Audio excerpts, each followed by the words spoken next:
অনেকের মনে একটা কোশ্চেন থাকে যে 365 দিন হয়ে গেলে কি আমরা কি আর চ্যানেল মনিটাইজেশন করতে পারবো না? ইউটিউব কিন্তু 1 বছরের টাইম টেবিল দিয়ে থাকে সবাইকে। 365 দিনের মধ্যে তোমাদের চ্যানেল মনিটাইজেশন করতে হবে। এটা ইউটিউবের তোমরা অনেকের কাছ থেকে শুনেছো। তো তোমাদের প্রথমেই আগে বলি, তোমাদের চ্যানেল মনিটাইজেশনের জন্য কিছু ক্রাইটেরিয়া রয়েছে, সেটা কিন্তু তোমরা সবাই জানো যে 1000 সাবস্ক্রাইবার আর 4000 ঘন্টা ওয়াচ টাইম। ঠিক আছে, এটা কিন্তু 365 দিনের মধ্যে কমপ্লিট করতে হবে, এটা লং ভিডিওর ক্ষেত্রে। ঠিক আছে, আরেকটা রয়েছে 1000 সাবস্ক্রাইবার আর 10 মিলিয়ন ভিউজ, যেটা তোমার শর্টস চ্যানেলের জন্য 90 ডেজ এর মধ্যে কমপ্লিট করতে হবে। এই দুটো ক্রাইটেরিয়া কিন্তু তোমরা জানো। যারা ইউটিউবে কাজ করছো তারা কিন্তু এইটুকুনি অন্তত জানো যে আমাদেরকে কতদিনের মধ্যে আমাদের চ্যানেলে কিন্তু মনিটাইজেশন করতে পারবো। তো দেখো, ইউটিউব 365 দিন বলেছে মানে যে এই না যে আমরা 365 দিনের মধ্যে আমাদেরকে কাজ করতে হবে। 365 দিনের পর 366 দিন হয়ে গেলে যে আমরা চ্যানেল মনিটাইজেশন পাবো না, এটা কিন্তু নয়। এটা কিন্তু ইউটিউবে কোথাও কিন্তু লেখা নেই। আজকে তোমাদেরকে আমি বলছি 365 দিন হয়ে গেলেও তোমরা কিন্তু তোমাদের চ্যানেল মনিটাইজেশন করতে পারবে। এবার সেটা কিভাবে করতে পারবে অবশ্যই তোমাদেরকে ভিডিওতে বলে দেবো। উইথাউট স্কিপ ভিডিওটা পুরো দেখতে থেকো। Hello friends, welcome back to my channel Bengali tech time. আমি রিয়া।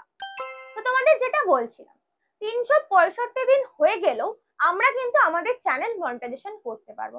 এটা শুনে কিন্তু অনেকেই অবাক হচ্ছে। তোমরা এতদিন অবধি জানতে যে 365 দিন অবধি হয়ে গেলে আমরা আর চ্যানেল মনিটাইজেশন করতে পারবো না। ঠিক আছে, বাট এই ধারণাটা কিন্তু পুরোপুরি ভুল। অ্যাজ এ এক্সাম্পল তোমাদেরকে একটা কথা বলি। ধরে রাখো তোমরা 2023-এর জানুয়ারিতে, ভালো করে বুঝবে, ঠিক আছে, 2023-এর জানুয়ারিতে তোমরা চ্যানেলটা ক্রিয়েট করেছো। 2023, আজ হচ্ছে 2024, ঠিক আছে। এবার ধরো 2023-এ ক্রিয়েট করার পর 2024-এ তোমরা জানুয়ারি অবধি, ধরে নাও তোমাদের 1 বছর কমপ্লিট হয়ে গেছে। জানুয়ারি টু জানুয়ারি 2023 থেকে 24 ধরে নাও তোমাদের চ্যানেল কমপ্লিট হয়ে গেছে মানে 365 দিন। এবার তোমাদের চ্যানেলটা তাহলে মনিটাইজেশন হবে না? তোমরা তো রেগুলার কাজ করে আসছো, তোমরা ভিউজ পাচ্ছ, সাবস্ক্রাইবার পাচ্ছ, ওয়াচ টাইম পাচ্ছ, ঠিক আছে। তাহলে এগুলো আমাদের কি হবে? এগুলো কি পুরোই ওয়েস্টেজ? আমরা যে একটা বছর ইউটিউবে পরিশ্রম করলাম, তাহলে কি পুরোটাই কি আমাদের বৃথা? না, একদমই না। যারা শুনছো একদমই ঠিক শুনছো, একদমই কিন্তু না। আমরা কিন্তু 365 দিনের পরেও কিন্তু আমাদের চ্যানেল ভালোভাবে রান করতে পারবো। দেখো, আমি তোমাদেরকে এক্সাম্পল দিয়ে একটা বলছি। স্ক্রিনটাকে দেখো, স্ক্রিনে ফটোটাকে ফলো আপ করো। দেখো, 2023 সালে জানুয়ারি মাসে আমি 1 তারিখে চ্যানেলটা ক্রিয়েট করেছি, ঠিক আছে। এবার আজকে দাঁড়িয়ে ধরে নাও 2024 সালের জানুয়ারি মাসে 1 তারিখ। তাহলে কি হবে? তুমি 2023 সালের 1 তারিখে যে ওয়াচ টাইমটা গেইন করেছিলে সেটা কিন্তু ডিডাক্ট হয়ে যাবে। আজকের যে ওয়াচ টাইমটা তুমি পাচ্ছ 2024 সালের জানুয়ারি মাসে 1 তারিখে, সেই ওয়াচ টাইমটা তোমার আবার ওয়াচ টাইম হিসেবে অ্যাড হবে। মানে একদিকে প্লাস হবে, একদিকে মাইনাস হবে, ঠিক আছে। এই হিসাবে আবার যখন তোমার 365 দিন হয়ে যাবে, তখন কিন্তু মানে এদিকে কিন্তু তোমার চ্যানেলে 365 দিন কিন্তু হিসাবই রয়ে যাচ্ছে, কারণ পিছন দিকে ডিডাক্ট হতে থাকছে আর সামনের দিকে এগোতে থাকছে, ঠিক আছে।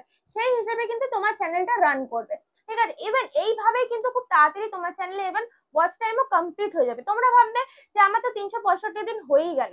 হয়ে গেল তো কি হয়েছে? পিছন থেকে তো ওয়াচ টাইমটা ডিডাক্ট হতে থাকছে, কারণ কি তোমার নতুন চ্যানেলে যখন তুমি কম ওয়াচ টাইমটা পেয়েছো সেগুলো মাইনাস হচ্ছে। আবার তোমার এখন কিন্তু দাঁড়িয়ে 1 বছর হয়ে গেছে তোমার চ্যানেলটা, তুমি আগের থেকেও কিন্তু এখন বেশি ওয়াচ টাইম তুমি গেইন করতে পারছো।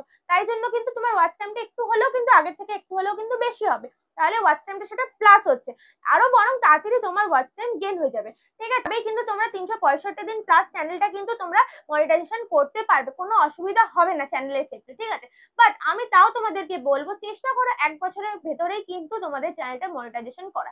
এমন চ্যানেল কিছু ক্রিয়েট করো যাতে সেটা ইনোভেটিভ হয়, ঠিক আছে। এখন কিন্তু ডেলি ব্লগার বলো বা কুকিং চ্যানেল বলো, এগুলো কিন্তু সবাই করছে, ঠিক আছে। মানে এখন টার্গেটটা তোমাকে এমন রাখতে হবে যাতে তুমি যেই চ্যানেলটা ক্রিয়েট করছো সেই চ্যানেলটা খুব কম দিনের মধ্যে তুমি মনিটাইজেশন করতে, তোমাকে এমন চ্যানেল ক্রিয়েট করতে হবে যে তোমার কম্পিটিশনটা কম থাকবে, ঠিক আছে। কারণ ব্লগিং চ্যানেল, গেমিং চ্যানেল বলো বা কুকিং চ্যানেল বলো, এগুলো কিন্তু এখন অনেকে রয়েছে। প্রায় যারা নতুন ক্রিয়েটার্স আছে তাদের 10 জনের মধ্যে 9 জন কিন্তু এই চ্যানেলগুলো ক্রিয়েট করছে। বাট তোমাকে এমন কিছু চ্যানেল ক্রিয়েট করতে হবে যেই চ্যানেলে কিন্তু কম্পিটিশন কম, যাতে তুমি খুব কম সময়ের মধ্যেই কিন্তু তোমার চ্যানেলটা ওয়াচ টাইম কমপ্লিট করতে পারো, সাবস্ক্রাইবার কমপ্লিট করতে পারো, ঠিক আছে। ইভেন তোমাদের কিন্তু সেই টেনশনটা থাকবে না যে 365 দিন হয়ে গেল তোমাদের চ্যানেলটা কিন্তু মনিটাইজেশন হবে। 1 বছর হয়ে গেলে তোমরা ভেঙে পড়ো, তোমরা ভিডিও করতে চাও না, তখন তোমরা বলো ভিউজ আসছে না, সাবস্ক্রাইবার আসছে না, ওয়াচ টাইম কমপ্লিট হচ্ছে না, আমি কিভাবে কাজ করবো? এইগুলো বললে কিন্তু হবে না। ইউটিউব প্রফেশনটাই এরকম, তোমাকে ধৈর্য ধরে কিন্তু কাজ করতে হবে।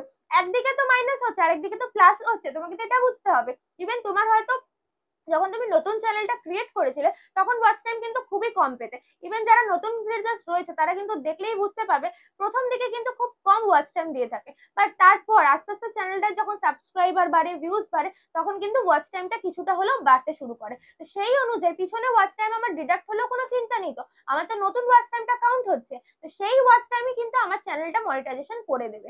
এটাই তোমাকে মাথায় রেখে কিন্তু কাজ করতে হবে। তো আশা করছি তোমরা ভিডিওটা ভালোভাবে বুঝতে পেরেছো, ক্লিয়ার হয়ে গেছে তোমাদের কাছে। তো ডিমনিটাইজেশন হবে না, চ্যানেল কিন্তু মনিটাইজেশন হবে। আর ভালোভাবে ফোকাস দিয়ে কিন্তু তোমরা তোমাদের চ্যানেলে কাজ করতে পারো।